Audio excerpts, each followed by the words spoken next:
Vamos iniciar a análise de uma nova questão sobre direito tributário em um concurso público. Vamos analisar o que a banca nos trouxe. Vamos lá. Nós temos um concurso para procurador da Prefeitura de Curitiba, que foi realizada pela banca Universidade Federal do Paraná no ano de 2019. O que diz a questão? Nós temos o enunciado falando que o ITR, que é o Imposto Territorial Rural, é de competência da União. Então nós temos aqui claro que é de competência da União. Só que continua dizendo o enunciado que há casos, entretanto, em que os municípios ficam responsáveis pela sua arrecadação. Levando-se em consideração os dados apresentados, assinale a alternativa correta. Bom, meus caros, nós temos aqui uma questão que versa sobre o ITR. E o enunciado, ele traz uma questão importante. Ele fala que o ITR é um imposto de competência da União, mas ele revela que em alguns casos a atribuição de arrecadação é eventualmente repassado para os municípios.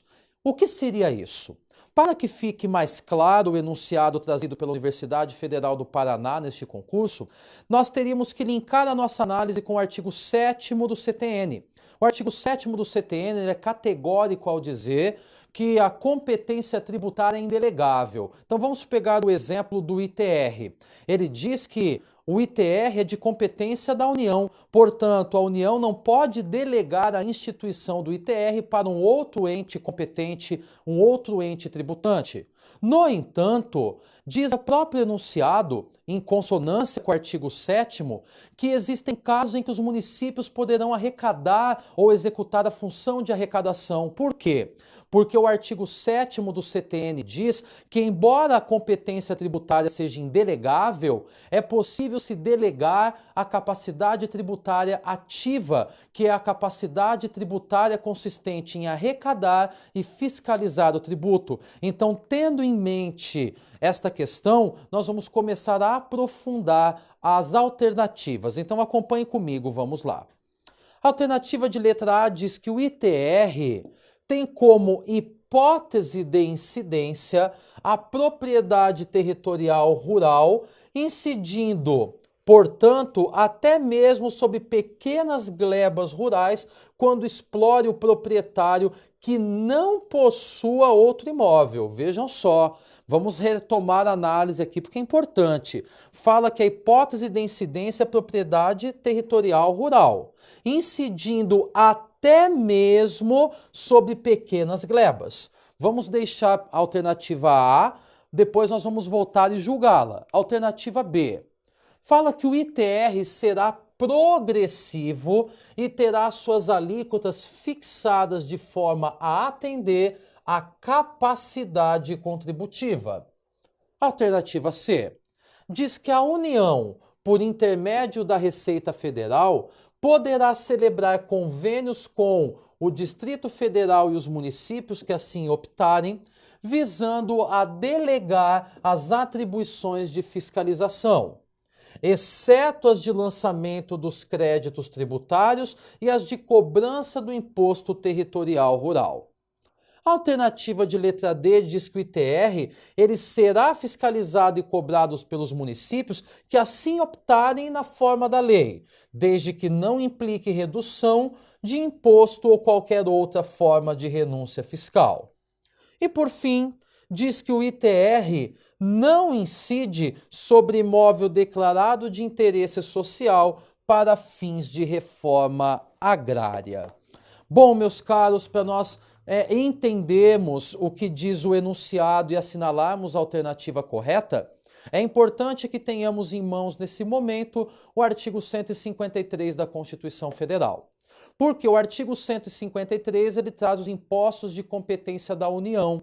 E lá no seu inciso 6, ele diz que o ITR é um imposto de competência da União. Vale lembrar, conforme já mencionei anteriormente, que em se tratando de um imposto de competência da União, não poderá a União delegar a instituição do ITR para um outro ente, mas poderá, por força do artigo 7º, delegar a capacidade de cobrança e arrecadação ou fiscalização também, conforme preceitua o artigo 7º do CTN. Mas, caminhando no artigo 153, agora no seu parágrafo 4º, nós vamos ver 3 incisos que são importantes para nós julgarmos as alternativas. Primeiro inciso, fala que o ITR vai ser progressivo e terá suas alíquotas fixadas de forma a desestimular a manutenção das propriedades improdutivas. Inciso 2, diz que o ITR não incidirá sobre pequenas glebas rurais definidas em lei, quando quem as explore for o proprietário que não possua um outro imóvel. E a alternativa, aliás, o inciso 3, diz que o ITR será fiscalizado e cobrado pelos municípios que assim optarem, na forma da lei, desde que não implique redução do imposto ou qualquer outra forma de renúncia fiscal. Com essas alternativas, aliás, com esses incisos que lemos, e ainda aliando à questão do artigo 7º do CTN, vamos julgar as alternativas. Vamos lá. Alternativa de letra A. Diz que o ITR tem como hipótese de incidência a propriedade territorial rural. Até aí está ok.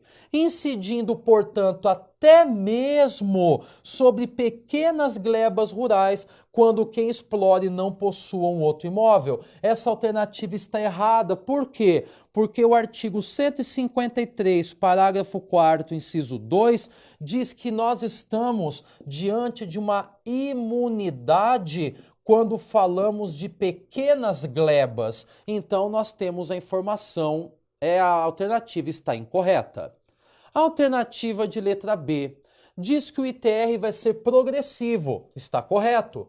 Só que as suas alíquotas serão fixadas de forma a atender à capacidade contributiva. Está errado, porque o artigo 153, parágrafo 4º, inciso 1, fala que as alíquotas serão progressivas de modo a desestimular a manutenção de propriedades improdutivas. Então, portanto, está errado. Alternativa C. Diz que a União, por intermédio da Receita Federal, poderá celebrar convênios com o Distrito Federal e com os municípios que assim optarem, visando delegar as atribuições de fiscalização, exceto as de lançamento dos créditos e as de cobrança do ITR. Está errado por quê?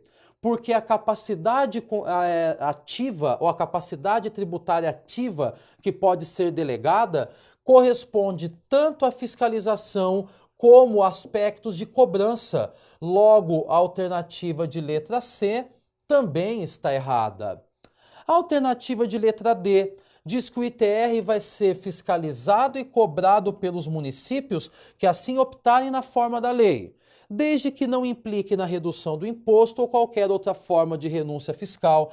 Essa alternativa é a alternativa correta, porque é exatamente o que dispõe o artigo 153, parágrafo 4º, inciso 3, em que vai ser fiscalizado e cobrado pelos municípios que assim optarem, desde que não haja redução de imposto ou qualquer outra forma de renúncia fiscal. E por último, a alternativa E também está errada, porque ela diz que não incidirá o ITR sobre imóvel que for de interesse social para fins de reforma agrária. Nós não temos qualquer tipo de informação na Constituição que traga essa não incidência. Portanto, meus caros, o candidato deste concurso público deveria ter assinalado como correta a alternativa de letra D, porque a alternativa de letra D, ela se coaduna com o artigo 153, parágrafo 4º, inciso 3 da Constituição, que afirma claramente que o ITR é o imposto de competência da União. No entanto, poderá ser delegada a capacidade tributária ativa no tocante à fiscalização e à arrecadação deste imposto. Alternativa correta, alternativa de letra D.